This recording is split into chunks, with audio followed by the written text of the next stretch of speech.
Hello students, welcome to magnet brains. आज हम अपनी हिंदी की सेकेंड बुक क्षितिज भाग 2 स्टार्ट करने जा रहे हैं। सबसे पहले इसके काव्य खंड को हम लेंगे, जिसमें आपके पद, दोहे, सवैये, छंद, कवित्य, ये सभी चीज़ें हैं। तो सबसे पहले जो पाठ हम पढ़ने जा रहे हैं वो है हमारा सूरदास। सूरदास जी ने बहुत सारे कविताएं लिखी, सब कुछ लिखा। इनका सारा जो मटेरियल है इनकी 3 बुक में हुआ, सूर सागर, सूर साहित्य और सूर लहरी। तो इन 3 बुक्स में से सबसे ज़्यादा प्रसिद्ध इनकी सूर सागर रही। तो हम जो ये पद पढ़ने जा रहे हैं सूरदास जी के पद, ये जो हैं इनके सूर सागर से लिया गया है। सूरदास के सूर से लिया गया है और इसके 4 पद इसमें हमने लिए गए हैं। जहां से ये पाठ लिया गया है वो भ्रमर गीत का पाठ है। भ्रमर गीत क्या होता है? एक्चुअली क्या हुआ था, जब श्री कृष्ण मथुरा चले गए थे, वृंदावन से मथुरा चले गए, तो वहां से वो वापस लौटकर नहीं आए। जो गोपियां हैं उनका इंतजार करती रही कि वो आए, क्योंकि वो उनसे बहुत प्रेम करती थी, मगर वो आ नहीं रहे थे। तो फिर अब क्या किया जाए? तो श्री कृष्ण ने अपने आने के बजाय वहां से उद्धव को उनका संदेश लेके भेजा कि ये कहा कि अब वो गोपियां जो है वो श्री कृष्ण को भूल जाएं और जो है वो योग की तरफ जाएं, यानी कि अब वो ईश्वर की तरफ ध्यान लगाएं। उन्होंने ऐसा बोला। तो जब ये सारी चीजें उद्धव जी गोपियों को बता रहे थे, उसी समय वहां पे एक भौरा आ जाता है। तो अब जो गोपियां हैं वो उद्धव से डायरेक्ट कोई चीज ना कह के, क्योंकि अगर डायरेक्ट बोलेंगी तो उनकी बेइज्जती होगी, तो उन्होंने क्या किया, भौरे से सारी बातें कहनी शुरू करी। मतलब हम इंडिकेट भौरे को कर रहे हैं, लेकिन उद्धव उन बातों को सबको सुन रहा होता है। तो जहां पे उद्धव जो है गोपियों को संदेश दे रहे होते हैं, उसी समय भौरा आता है और वहीं से भ्रमर गीत प्रारंभ होता है। तो अब ये कैसे होता है, क्या होता है, अब हम आपको यहाँ पर ये सारी चीजों की व्याख्या शुरू करेंगे। तो हमारा पहला पद क्या है, ध्यान से देखिएगा। उद्धव तुम हो अतः बड़भागी। बड़भागी का मतलब होता है भाग्यशाली। ठीक है, उद्धव क्या बोलते हैं कि उद्धव आप बहुत ही भाग्यशाली हैं। अब ये किस लिए बोला जा रहा है? ये व्यंग कसा जा रहा है उन पर। ये नहीं कहा जा रहा है कि आप लिटरली बहुत ज्यादा लकी हैं। यहां बोला जा रहा है उनसे, उनको व्यंग के तंज बोले जा रहे हैं कि आप बहुत ही भाग्यशाली हैं। क्यों भाग्यशाली हैं? अपरस रहत स्नेह तगाते नाही मन अनुरागी। कहने का मतलब आप इतने टाइम तक, इतने समय तक आप श्री कृष्ण के पास रहे, लेकिन आप उनके प्रेम में डूब नहीं पाए। आप उनके प्यार को महसूस बिल्कुल भी नहीं कर पाए। पुरई पात रहत जल भीतर तारस देहे न त्यागी। जिस प्रकार, अब ये उदाहरण देना शुरू करती है। पहले तो उन्होंने व्यंग कस दिया कि आप बहुत भाग्यशाली हैं कि श्री कृष्ण के पास थे, लेकिन तब भी उनके प्यार को नहीं समझ पाए। अब उन्होंने उदाहरण क्या दिया कि जिस प्रकार कमल खिलता है ना, पानी के अंदर, तालाब में खिलता है, तो जिस प्रकार कमल पानी में रहता है, पानी में खिलता है, मगर उसके पत्ते पर पानी की एक बूंद भी ठहर नहीं पाती। आप ध्यान दीजिएगा, कभी भी कमल का पत्ता देखिएगा, उसमें अगर हम पानी की कोई भी बूंद डालते हैं ना, तो वो तुरंत बूंद सहित फिसल जाएगा। वो मतलब बिल्कुल भी पत्ता गीला नहीं हो पाता है। तो वही उदाहरण देती है कि आप एक कमल के पत्ते के समान हैं, कि आप तालाब में हैं, मतलब श्री कृष्ण के प्रेम के सागर में हैं, लेकिन तब भी आपका मन उस प्रेम से अछूता है। आपको बिल्कुल भी वो प्यार छू नहीं पाया है। नेक्स्ट आगे, ज्यों जल माह तेल की गागरी बूंद न ताको लागी। अभी एक उदाहरण उन्होंने क्या दिया, कमल के पत्ते का दिया। अब दूसरा बोल रहे हैं, क्या बोलती हैं कि जिस प्रकार, क्या है, ज्यों जल माह तेल की गागिर, यानी जिस प्रकार तेल की गगरी, जो गगरी होती है ना, मिट्टी की छोटा सा घड़ा, उसमें अगर हम तेल को रख दें तो क्या होता है, तेल ऐसा तो है नहीं कि सिर्फ गागर के अंदर ही रहेगा, धीरे धीरे वो सोख के क्या बाहर से भी घड़े को चिकना कर देता है। तो उन्होंने क्या बोला, जिस प्रकार तेल की गागरी को अगर हम पानी में डाल दें अगर हम पानी में डाल दें तो क्या होगा, जैसे उसको निकालेंगे वो बिल्कुल भी गीला नहीं होगा, क्योंकि उस पे तेल की कोटिंग हो चुकी होती है और वो सारा पानी निकल जाता है। जिस प्रकार तेल की गगरी को हम पानी में डालें मगर तब भी वो गीला नहीं होता, आप भी बिल्कुल वैसे ही हैं कि आप श्री कृष्ण के पास रहकर भी बिल्कुल उनके प्यार से अछूते हैं। प्यार उनका आपको इसने छू नहीं पाया है।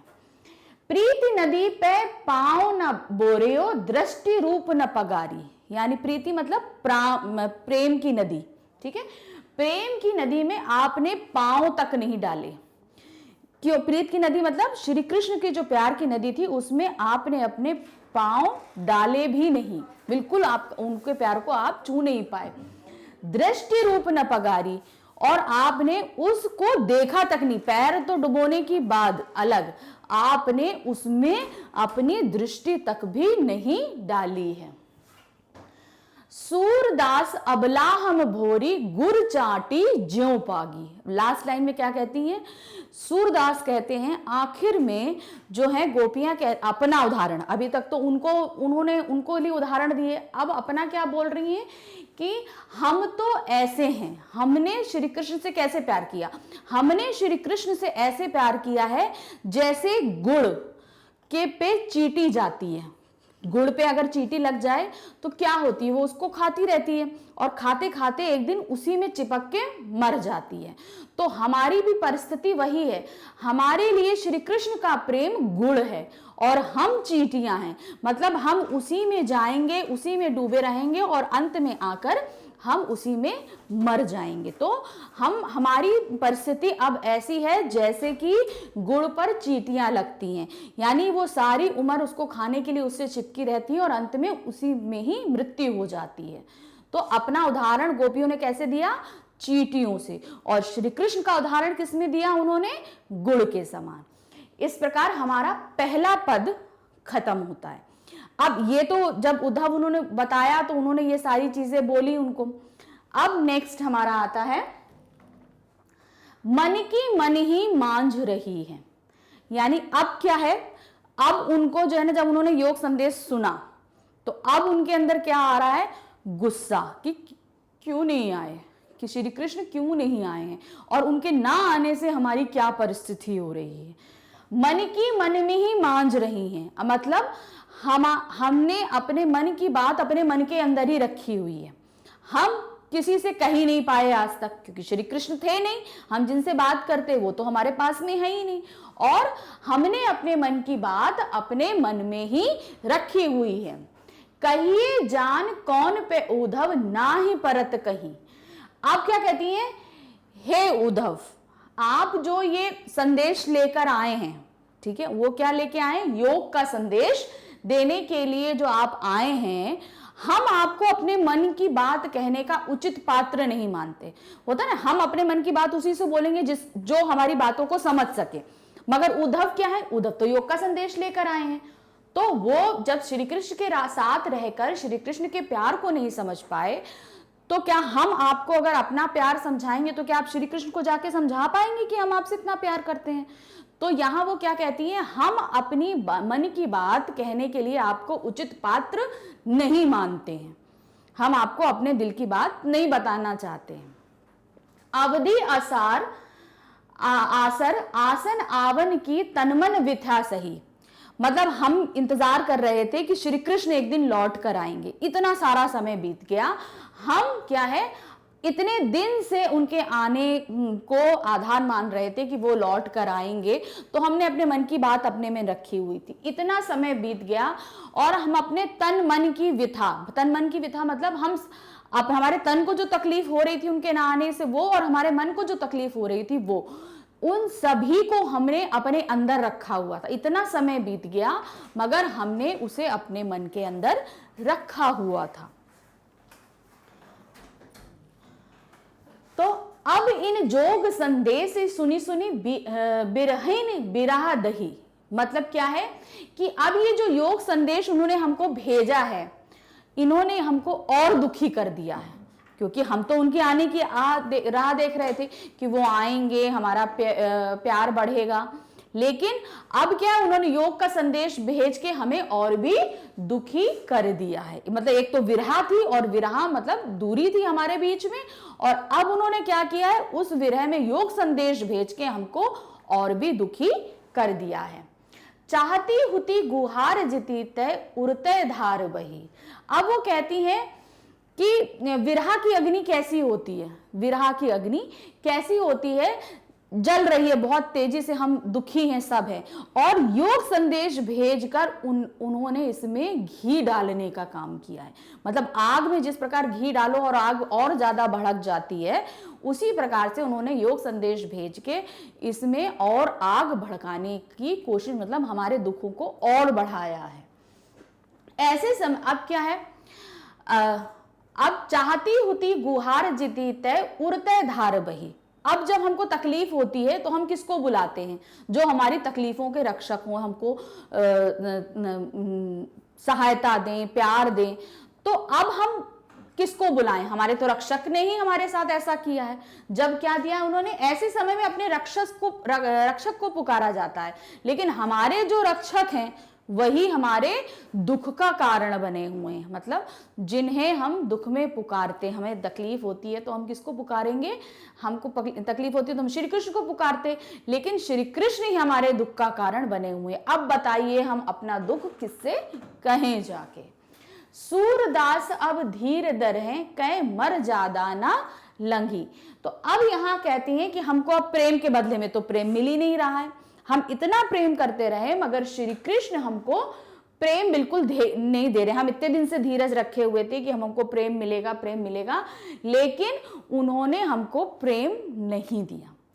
मगर अब हम अपनी मर्यादा का उल्लंघन करने के लिए मजबूर है। मर्यादा का उल्लंघन मतलब हम, होता है ना, अभी तक तो प्यार उन्होंने दिल में रखा था, किसी से कुछ भी नहीं कहती थी, लेकिन अब हम आपको अपने दिल की सारी बात बताते हैं कि हमको कितनी तकलीफ हो रही है। तो अब किसी पराये पुरुष को अपने दिल की बात बताना एक मर्यादा का उल्लंघन करना होता है। तो वही कह रहे हैं कि हम अपने दिल की जो बात श्री कृष्ण को बोलते, अब हमें वो मर्यादा लांघ के आपको बतानी पड़ रही है।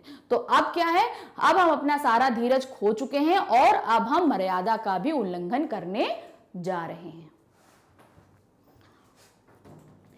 नेक्स्ट है हमारे हरि हारिल की लकड़ी। मतलब क्या, हमारे लिए श्री कृष्ण, मतलब ये गोपियों के लिए श्री कृष्ण किसके समान है, हारिल की लकड़ी। क्या होता है, एक लकड़ी, एक पक्षी होता है हारिल, जो लकड़ी को सिर्फ अपने जीवन का सहारा मानता है, उस लकड़ी को हमेशा अपने पास रखा रहता है, तो उसको क्या बोलते हैं, हारिल की लकड़ी। तो वही क्या दिया है उनके लिए, गोपियों के लिए श्री कृष्ण कैसे हैं, जैसे हारिल पक्षी के लिए एक लकड़ी होती है। तो वो लकड़ी का टुकड़ा जो है उस पक्षी के लिए सारा जीवन होता है, सारा जीवन उसके लिए वही होता है और हमेशा उसको अपने पास रखता है। तो हमारे लिए श्री कृष्ण कैसे हैं, जैसे हारिल पक्षी के लिए लकड़ी होता है। मन क्रम वचन नंद नंदन उर यह दृढ़ करी पकड़ी। हमने मन, कर्म, वचन सभी से नंद के जो पुत्र हैं श्री कृष्ण, उनको अपना माना है। ठीक है, मन, कर्म, वचन से सभी से हमने नंद बाबा के पुत्र श्री कृष्ण को अपना माना है। जागत सोवत स्वप्न दिवस निसी कान्हा कान्हा जकरी। यानी क्या है, जागत सोवत मतलब जागते हुए, सोवत मतलब सोते हुए, स्वप्न मतलब नींद में, दिवस मतलब दिन में, निशी मतलब रात में। मतलब कब क्या हुआ, जागते सोते, सपने में, दिन में, रात में, हर समय हम सिर्फ मेरे रोम रोम में कान्हा कान्हा कान्हा ही होते हैं और कोई भी नहीं होता। अब इस समय वो अपनी परिस्थिति बता रही हैं कि वो श्री कृष्ण से किस हद तक प्यार करती हैं। तो क्या बताया उन्होंने, हर समय उनके रोम रोम में सिर्फ श्री कृष्ण ही रहते हैं और कुछ वो नहीं सोचते हैं। नेक्स्ट, सुनत जोग लागत ऐसे ज्यों करूं ककरी। अब जो आप ये योग का संदेश लेके आए हैं हमारे लिए, जैसे आप ये योग का संदेश सुनाते हैं ना, हमारे लिए एकदम वो कड़वी ककड़ी के समान है। कड़वी ककड़ी होती है ना, जो जिसको हम खा नहीं सकते, जैसे मुंह में डालो मुंह एकदम कड़वा कड़वा हो जाता है। तो गोपियां वही कहती हैं, हमारे लिए आपका ये योग संदेश कड़वी ककड़ी के समान है। सूतो व्याधि हमको लय आए, देख सुनी ना करी। अब वो क्या बोल रही है कि हमें कृष्ण के प्रेम का रोग लग चुका है। अब क्या हमको क्या है, सुनो व्याधि हमको लय आए, मतलब हमको जो है ना अब श्री कृष्ण का प्रेम लगा हुआ है। अब क्या आपके कुछ कहने, यानी कि कहने का क्या मतलब है, योग संदेश, योग संदेश कहने का कोई मतलब नहीं है। क्यों? क्योंकि हमारे लिए ये व्यर्थ है, इससे हमें कोई मतलब नहीं है। क्यों? क्योंकि हमारे अंदर ऑलरेडी श्री कृष्ण का प्रेम चल रहा है, तो हमारे लिए इसका कोई मतलब ही नहीं है कि आप योग करिए। तो हमारा हृदय उनके प्रेम में पहले ही डूबा हुआ है। तो आप ये देख सुन के ही हमें कहिए। क्यों? क्योंकि हमें इससे कोई फर्क नहीं पड़ता, आपके इस योग संदेश से हमें कोई फर्क नहीं पड़ता, क्योंकि हम ऑलरेडी श्री कृष्ण के प्रेम में डूबे हुए हैं। यह तय सूर तिन्हि लय सौंपो, जिनके मन चकरी। अब क्या सूरदास जी आखिरी लाइन में क्या कहते हैं कि गोपियां कह रही हैं कि ये योग संदेश ले जाकर उनको दीजिए जिनके मन चंचल हैं। मतलब आज इस चीज को पसंद करते हैं, आज इस चीज को पसंद करते हैं, कल उसको पसंद करेंगे, परसों उसको पसंद करेंगे, तो उनका मन चंचल है। लेकिन हम तो शुरू से श्री कृष्ण को ही चाहते आ रहे हैं। तो यहाँ पे क्या बोलती है, आप ये योग संदेश उनको जाकर दीजिए जिनके मन में चंचलता व्याप्त है, चंचलता भरी हुई है। हरि है राजनीति पढ़ी आए। अब क्या इन्होंने तो सबसे पहले बताया कि हम किस तरीके से श्री कृष्ण, आपके ऊपर श्री कृष्ण के प्यार का असर नहीं पड़ा और हमारे लिए श्री कृष्ण क्या है। फिर योग संदेश सुनाया तो उन्होंने कहा हमारे लिए ये भी कोई काम का नहीं है। अब क्या बता रहे हैं, अब क्या बोलते हैं कि अब श्री कृष्ण के बारे में इन्होंने बोलना शुरू किया। क्या बोलते हैं, हरि है राजनीति पढ़ी आए। जब तक श्री कृष्ण वृंदावन में थे तब तक वो हमारे प्रिय थे, हमारे लिए प्यार करते थे, हम उनसे प्यार करते थे। लेकिन जब से वो मथुरा चले गए हैं वहां पर उन्होंने राजनीति पढ़ ली है। मतलब अब हर चीज अच्छा बुरा फायदा सोच के काम करते। राजनीति में होता है ना कि इसमें हमारा क्या फायदा है, क्या नुकसान है, तो उसी तरीके से वो क्या बोलते हैं कि अब जो है श्री कृष्ण वहां जाकर राजनीति पढ़ लिए हैं। समझी बात कहे कहत मधुकर के, समाचार सब पाए। मतलब अब ये बात किससे कह रहे हैं, मधुकर। मधुकर मतलब हमारा क्या हुआ, भौरा। तो ये भौरे का पर्यायवाची है मधुकर, याद रखिएगा। समझी बात मतलब अब वो भौरे को सब चीजें कह रही हैं, लेकिन सबको ये बात सुना रही हैं। कह भौरे से रही है, भौरा उड़ रहा है तो भौरे को बात इंगित करके बोल रही है कि नहीं हम भौरे से बोल रहे हैं, लेकिन ये वहां पे मौजूद सभी लोगों के लिए सभी लोगों को सुनाई दे ऐसा बोल रही है। एक अति चतुर होते पहले ही, अब गुरु ग्रंथ पढ़ाए। अब क्या बोलते हैं, श्री कृष्ण तो पहले से ही बहुत चतुर थे, बहुत चालाक थे, अब ऊपर से उन्होंने मथुरा जाके बहुत सारे ग्रंथ पढ़ लिए हैं। बड़ी बुद्धि जानी जो उनकी, जोग संदेश पठाए। अब उनकी बुद्धि बहुत ज्यादा बढ़ गई है, अब वो अच्छा बुरा गुण दोष सब कुछ नुकसान फायदा देखने लगे हैं। अब वो बहुत चालाक हो गए हैं, पहले से उनकी बुद्धि बहुत ज्यादा बढ़ गई है। तो तभी उन्होंने क्या है, अपना नुकसान फायदा देख के हमारे लिए योग संदेश भेजा है। अब वो खुद ना आके उन्होंने क्या किया, हमारे लिए योग संदेश भेजा है।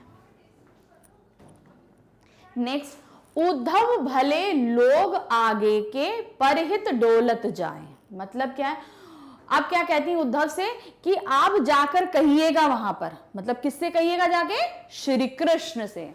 अब मथुरा जाके श्री कृष्ण से कहिएगा कि श्री कृष्ण हमारे मन को भी अपने साथ ले गए हैं। दिया ना, उद्धव भले लोग। आप कहते हैं उद्धव जी आप बहुत भले हैं, बहुत अच्छे हैं, लेकिन आप अभी अच्छी चीजों को नहीं जानते हैं। अब आप जब वापस जाइएगा मथुरा तो जाकर श्री कृष्ण से जाकर कहिएगा, क्या कहिएगा कि वो जब गए यहां से मथुरा तो जाते समय हमारा मन भी अपने साथ ले गए हैं।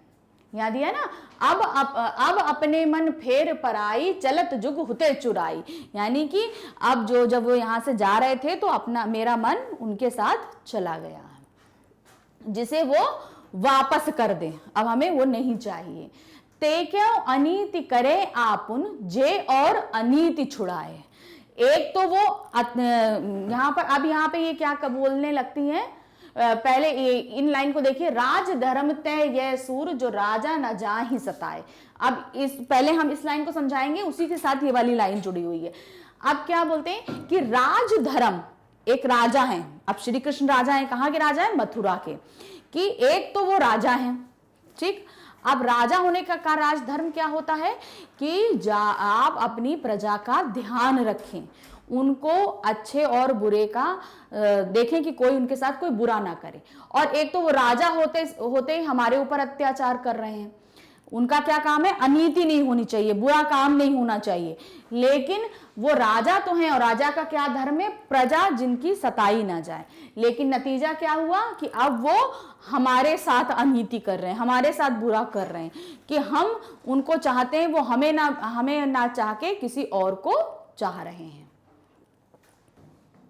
इस तरीके से हमारा सूरदास के पद की व्याख्या समाप्त होती है। तो अब आपको इसमें समझ में आ गया होगा कि इस प्रश्न में हमने क्या चीज, इस पद में हमने क्या चीजें देखी।